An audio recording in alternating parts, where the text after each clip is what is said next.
The moon is always shifting, always changing, and so am I. Each phase of the moon brings with it a unique energy that we can harness in our daily magical practices. By aligning our actions with the moon's cycle, we can amplify our intentions and manifest our desires more effectively. In witchcraft, the moon isn't just a celestial body, it's a guide, a rhythm for our magic. Its phases offer a natural framework for setting intentions, manifesting goals, and releasing what no longer serves us. Let me show you how I use the moon phases in my daily life. Each phase has its own unique energy and purpose, and by understanding these, we can align our magical practices to the natural rhythms of the universe. New moon, setting intentions. The new moon is a time for fresh starts, new beginnings, and planting the seeds of our desires. I use this phase to set my intentions for the month ahead. I write them in my grimoire, light a white or black candle, and visualize my energy aligning with my goals. This is a powerful time for introspection and planning. I also take this time to meditate, focusing on what I want to bring into my life. It's a moment of quiet reflection and setting the stage for the month to come. It's also the perfect time to charge sigils or start new projects. The energy of the new moon supports new ventures and creative endeavors. Waxing crescent, building momentum. As the moon begins to grow, so does our energy. This phase is about setting plans into motion. During the waxing crescent, I focus on building momentum. I break down my goals into actionable steps and start working towards them.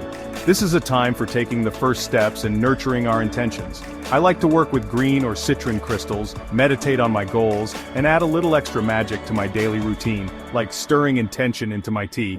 This phase is all about action and forward momentum.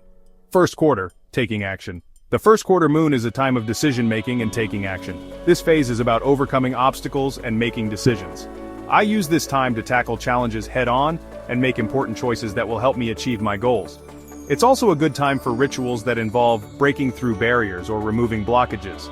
I might perform a spell to clear obstacles or take a cleansing bath to wash away doubts and fears.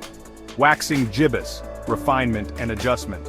As the moon grows fuller, we refine and adjust our plans. The waxing gibbous phase is about fine-tuning and making adjustments. I review my progress, make any necessary changes, and ensure that I'm on the right track. It's a time for reflection and refinement.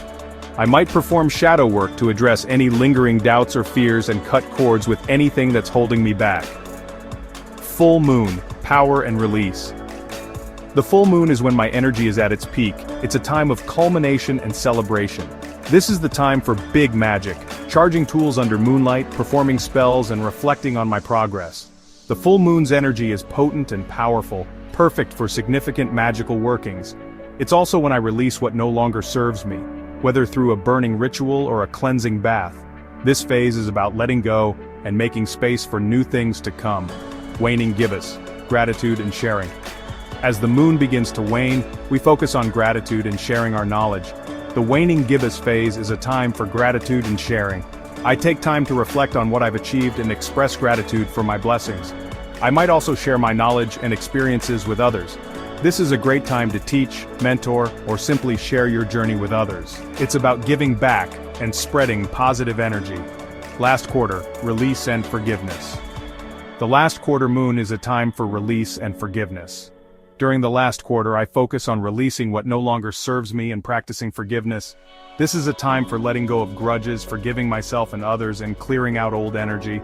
I might perform a release ritual, write a forgiveness letter, or simply let go of old items that no longer serve a purpose.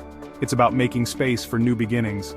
Waning crescent, rest and reflection. As the moon fades, I shift into rest and reflection mode. The waning crescent phase is a time for rest and reflection. I take this time to recharge, reflect on the past month, and prepare for the new moon cycle. It's a period of introspection and renewal. By the time the moon is dark again, I feel refreshed and ready to start the cycle anew. Every moon phase has its own magic, its own rhythm. By tuning into these natural cycles, we can enhance our magical practices and live in harmony with the universe. How do you work with the moon in your practice? Let's talk in the comments. And if you're new here, don't forget to subscribe for more magical content. Thank you for joining me on this journey through the moon phases. May your magic be ever in tune with the rhythms of the universe.